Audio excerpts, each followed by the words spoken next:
Symbole de collision, un simple claquement. Un bras brisé. Et une vérité que personne n'osait révéler. Symbole de collision. Imaginez, un vol de luxe, une petite fille de 12 ans assise dans le siège le plus prestigieux, et une hôtesse prête à tout pour imposer son autorité. Mais ce qu'elle ne savait pas, c'est que le pilote était le père de Maya. Ce qui semblait être un incident isolé allait déclencher une chaîne d'événements qui révélerait la corruption d'une compagnie aérienne et mettrait en lumière le courage d'un père prêt à tout pour protéger sa fille. Dans cette vidéo, découvrez l'histoire incroyable de Maya et James Sterling, un combat pour la justice, la sécurité et la vérité. Préparez-vous à être choqué, ému et inspiré. Avion feu. Le bruit n'était pas un cri. C'était un claquement sec, étrange, qui fit taire le ronronnement des moteurs du Boeing 777 et figea chaque passager en première classe. Maya, une fillette de 12 ans assise au siège 1A, regarda son bras, désormais plié dans un angle étrange. Debout devant elle se trouvait Veronica, la chef de cabine, le visage marqué non par l'horreur, mais par un sourire de satisfaction froide. Elle pensait simplement discipliner une passagère. Elle croyait protéger l'image de la compagnie. Elle ignorait que l'homme aux commandes, le capitaine James Hawk Sterling, n'était pas seulement le pilote le plus expérimenté de la compagnie, c'était le père de Maya. Et avant même que les roues ne touchent le tarmac, il allait non seulement ruiner la carrière de Veronica, mais aussi remettre en question toute la gestion de la compagnie. Le soleil du matin scintillait sur la carlingue du Boeing 777 Royal Horizon HA300ER, stationné à la porte de l'aéroport JFK. Dans le terminal, l'air était saturé de l'arôme de café raffiné et de l'énergie frénétique des voyageurs. Mais à l'intérieur de la cabine première classe, l'atmosphère était un sanctuaire feutré, entre flûtes de champagne et cuir doux. Maya ajusta son sac à dos. Ce n'était pas un sac de marque comme ceux rangés dans les compartiments au-dessus, mais un simple sac en jean, légèrement usé, avec un patch représentant un avion de chasse. Ses cheveux bouclés étaient attachés en un joli chignon, et ses yeux reflétaient une intelligence calme. Vêtue d'un sweat à capuche et d'un jean, elle ressemblait à une enfant égarée lors d'une sortie scolaire. Elle vérifia une nouvelle fois sa carte d'embarquement, siège 1A, l'emplacement le plus convoité de l'avion. « Excusez-moi. » Une voix tranchante coupa la musique d'ambiance. Maya leva les yeux. Veronica, blonde et impassible, se tenait dans l'allée. Son uniforme impeccablement repassé semblait une armure. « Oui, madame, » répondit Maya poliment, suivant les saignements de son père. « Toujours respecter l'équipage, il vous protège. »« Vous êtes dans la cabine première classe, » dit Veronica, les lèvres à peine mobiles. Pas de ticket demandé, juste une affirmation, comme si Maya s'était égarée ou ne savait pas lire. « Je sais, je suis au siège 1A, » dit Maya en tendant sa carte. Veronica la saisit d'un geste sec, regarda le nom Sterling, et haussa un sourcil. Cela ne signifiait rien pour elle. Sterling. Royal Horizon avait des milliers d'employés, et James Sterling était une légende. Veronica, elle, ne se souciait que du statut et des passagers VIP. « C'est une erreur, » murmura-t-elle, assez fort pour que l'homme en 2B l'entende. « Un problème système, une erreur de surclassement. » « Ce n'est pas une erreur, » répondit Maya avec fermeté. « Mon père a réservé ce siège pour moi. Je vais à Londres pour le retrouver. » Veronica rit doucement, moqueuse. À ses yeux, une fille comme Maya n'avait rien à faire en 1A. Elle tenta de la déplacer vers Economy Plus, mais Maya refusa, déterminée. « Je reste ici. C'est mon siège. » Le passager en 2B, un homme nommé Monsieur Henderson, observa la scène. « Problème ?» demanda-t-il. « Simple erreur de réservation », répondit Veronica en adoptant un ton sucré pour les autres passagers, mais redevenant sévère face à Maya. « Si elle ne se déplace pas, je devrais la retirer pour sécurité. » Maya sentit ses yeux piquer, mais resta droite, bouclant sa ceinture dans un geste de défi. Veronica, furieuse, s'approcha, mais Maya ne céda pas. Dans le cockpit, le capitaine Sterling, qui voyageait en tant que passager pour surprendre sa fille, observait la scène par la caméra interne. Il savait ce qui se passait et un sourire se dessina sur son visage. Veronica allait apprendre à respecter ceux qui méritaient leur place. Le Boeing 777 démarra son taxi. Maya, calme et déterminée, restait dans son siège, prête à affronter quiconque tenterait de l'en déloger. Le pied solidement calé contre la base du siège luxueux, elle tira violemment sur le bras de Maya de tout le poids de son corps, tentant de l'arracher à la ceinture de sécurité. La ceinture résista.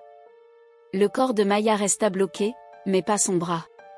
L'angle créé par la traction fut terrible, une force mécanique contre nature.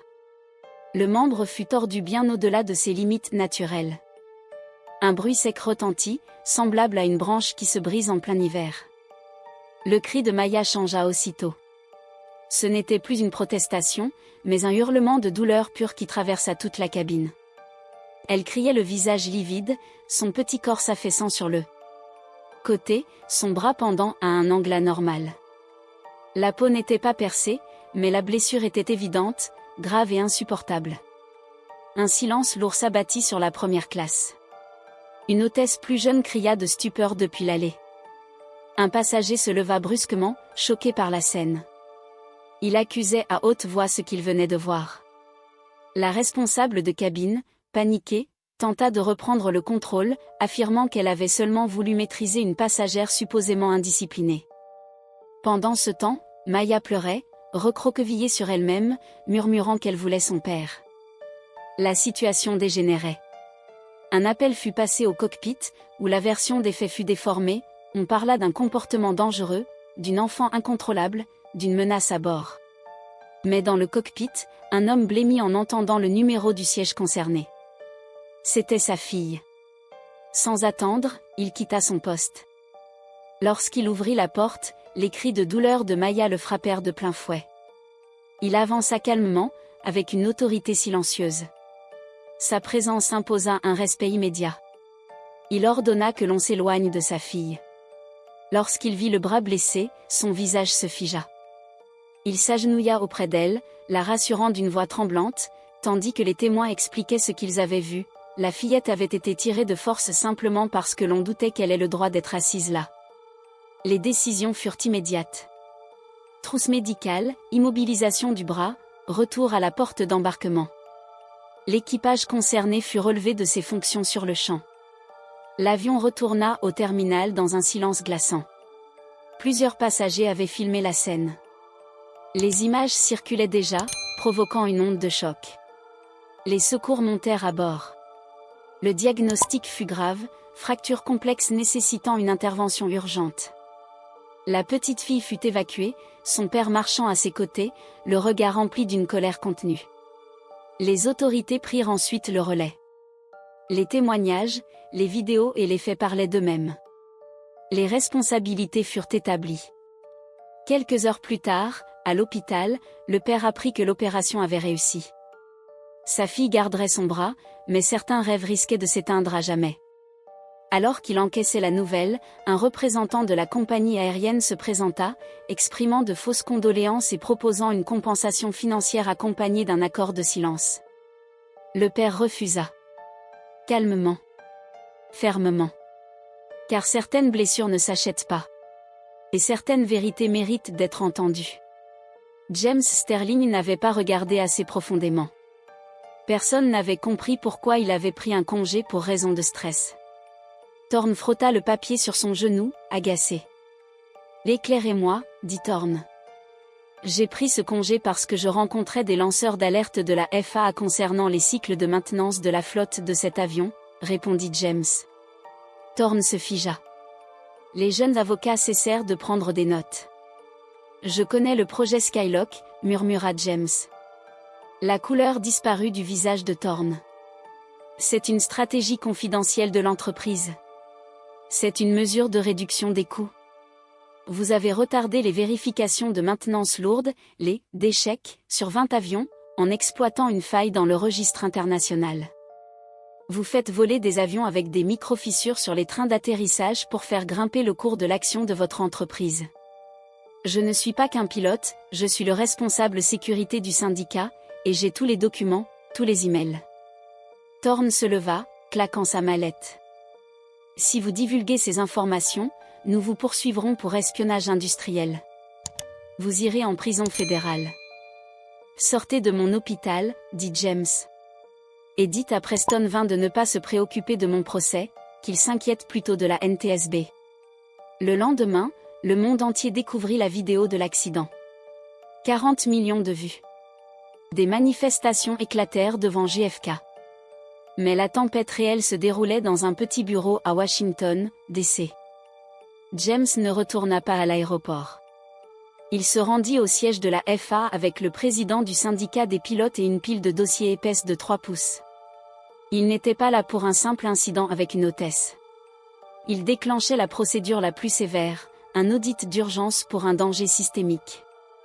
Assis en face du directeur Vance, James posa un registre de maintenance sur la table. Ces avions volent actuellement. Si une turbulence sévère survient, les ailes pourraient céder. Vous devez ordonner une immobilisation immédiate de toute la flotte Royal Horizon 7 à 7. Vance hésita. Cela va ruiner la compagnie et immobiliser 50 000 passagers. Ma fille a le bras maintenu par des vis, dit James, la voix brisée. La sécurité doit primer sur le profit. Si vous ne les immobilisez pas, je vais à CNN. James ignora les messages de Thorne offrant un compromis. Il appela son ex-femme à l'hôpital. Tu l'as fait, James? Je les ai immobilisés, répondit-il. Tous. Mais le combat n'était pas terminé. La compagnie cherchait à salir sa réputation. James savait qu'il lui fallait un avocat de renom. Il retint Ben Crump, célèbre avocat des droits civiques. Le Sénat convoqua une audience extraordinaire. La salle était remplie de journalistes, de blogueurs et d'actionnaires furieux. À la table de la défense, Preston 20 et ses avocats. À la table des plaignants, James Sterling, sa fille Maya et Ben Crump. Crump prit la parole, calmement mais avec force. Miss Miller, vous avez affirmé vous être sentie menacée par une enfant de 12 ans. Est-ce exact? L'hôtesse Véronica balbutia. Elle avait été immunisée pour témoigner. Elle ne voulait pas bouger, elle était agitée, je ne savais pas. Crump montra la vidéo, Maya était assise calmement, tandis que Véronica la surplombait, lui criant dessus. L'hôtesse avait utilisé une force excessive. La salle tomba silencieuse. James posa une main sur l'épaule de sa fille, la rassurant. La vérité éclata, Maya n'avait jamais été en danger par sa propre action. La faute était du personnel de la compagnie. Le Sénat, le public et les médias découvrirent une vérité choquante. Parfois, un seul pilote courageux peut tenir tête à une multinationale, protéger la vie et faire tomber la corruption. Le bruit n'était pas un cri, mais un craquement sec et glaçant qui fit couvrir la bouche de plusieurs personnes dans la galerie. Puis vint le hurlement de Maya, un son primal de douleur. La vidéo se termina. Véronica pâlit, figée devant l'écran vide. Ce n'est pas une question de sécurité, c'est un crime de haine, murmura Crump, la voix tremblante mais maîtrisée. Preston 20 la regarda avec dégoût et fit signe à son avocat principal, il la lâchait. Le sénateur 20 se leva, nous n'étions pas au courant de cette vidéo, c'est indéfendable. Royal Horizon met fin immédiatement à l'emploi de Madame Miller et nous nous excusons auprès de la famille. James Sterling intervint, sa voix calme mais puissante. Il brandit un dossier, Véronica a cassé le bras de ma fille, et elle ira en prison pour cela. Mais ce n'est qu'un symptôme. Vous êtes la maladie. Il expliqua comment, en tant qu'expert en sécurité aérienne, il avait signalé des avions présentant des fissures critiques, mais que la direction avait ignoré les recommandations pour ne pas perdre de temps. Il montra des emails compromettants prouvant que la sécurité avait été sacrifiée au profit du profit, mettant des vies en danger. James accusa Preston 20 d'avoir créé une culture où vitesse et profit primaient sur la vie humaine. Il révéla que si sa fille avait été blessée, ce n'était qu'un avertissement avant une catastrophe majeure. Son intervention provoqua un chaos dans la salle, mais la justice s'abattit rapidement, Preston 20 fut condamné à 15 ans de prison, c'est bien saisi, Elias Thorne disqualifié et emprisonné, et Véronica Miller condamnée à 5 ans pour coups et entrave à l'équipage. 3 ans plus tard, Véronica, désormais ruinée et méprisée, travaillait dans une cafétéria à Newark. Pendant ce temps, Maya, devenue adolescente, reprit confiance. Grâce à l'académie de pilotage fondée par son père, elle apprit à voler, malgré la cicatrice sur son bras. Le jour où elle prit son envol, Maya ne fut plus jamais victime ni statistique. Elle était libre, forte, et prête à briser les barrières. L'histoire montra que le véritable pouvoir réside dans la justice, l'amour d'un parent et le respect des autres. Ceux qui trahissent la sécurité et la confiance devront tôt ou tard répondre de leurs actes. Les années passèrent, et Maya devint plus qu'une simple survivante. La cicatrice sur son bras, loin d'être une faiblesse, était devenue un symbole de résilience.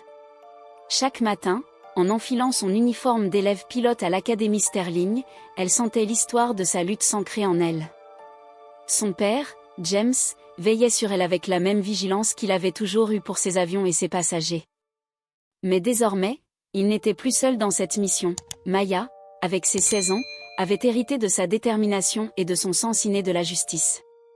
L'Académie Sterling n'était pas un simple lieu d'enseignement. C'était un sanctuaire où la sécurité aérienne et le respect mutuel étaient enseignés à parts égales. Les jeunes pilotes venaient de partout, fascinés par les histoires des incidents passés et inspirés par la philosophie de Maya et de son père. Voler ne signifie pas seulement maîtriser une machine, mais protéger chaque vie à bord, et parfois même s'opposer aux injustices du monde des adultes.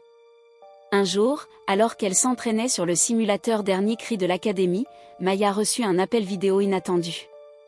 L'écran s'illumina, et le visage de l'un de ses anciens professeurs, aujourd'hui inspecteur de sécurité aérienne internationale. Quelques semaines plus tard, Maya et son équipe de cadets inspectaient un prototype d'avion. Avec précision et méthode, elle détecta des anomalies dans les freins et les trains d'atterrissage. Les documents internes, soigneusement analysés, révélaient des tentatives de contourner la réglementation internationale. Le souvenir de son propre bras lui rappela qu'il ne s'agissait pas d'erreur, mais de négligence intentionnelle. Elle contacta immédiatement son père. Ensemble, ils mirent en place une stratégie, alerter les autorités compétentes tout en assurant une couverture médiatique pour que la vérité éclate avant qu'un accident ne se produise. La presse mondiale reprit l'histoire, mais cette fois, le public voyait une adolescente et son père défier une multinationale pour protéger les passagers avant tout. Quelques mois plus tard, Maya reçut sa première licence de pilote. Elle se tenait dans le hangar, un Boeing 737 flambant neuf devant elle, prête à prendre son envol. James, les yeux brillants, la regarda. « Souviens-toi toujours, Maya. Ce n'est pas le ciel qui est dangereux, ce sont ceux qui volent avec le profit pour seule boussole. » Maya sourit, serra le poignet de son bras droit, celui marqué par l'injustice passée, et monta dans le cockpit. Le moteur ronronna, la piste défilait sous ses roues, et pour la première fois depuis longtemps, elle sentit la liberté totale, celle de choisir, de protéger et de voler sans peur. Le monde savait désormais que Maya Sterling n'était pas seulement une survivante, mais une sentinelle du ciel. Et pour tous ceux qui pensaient que la justice pouvait être contournée par l'argent ou le pouvoir, il y aurait toujours un bras levé pour la défendre. Car certaines cicatrices ne disparaissent jamais, mais elles forgent la force nécessaire pour changer le monde.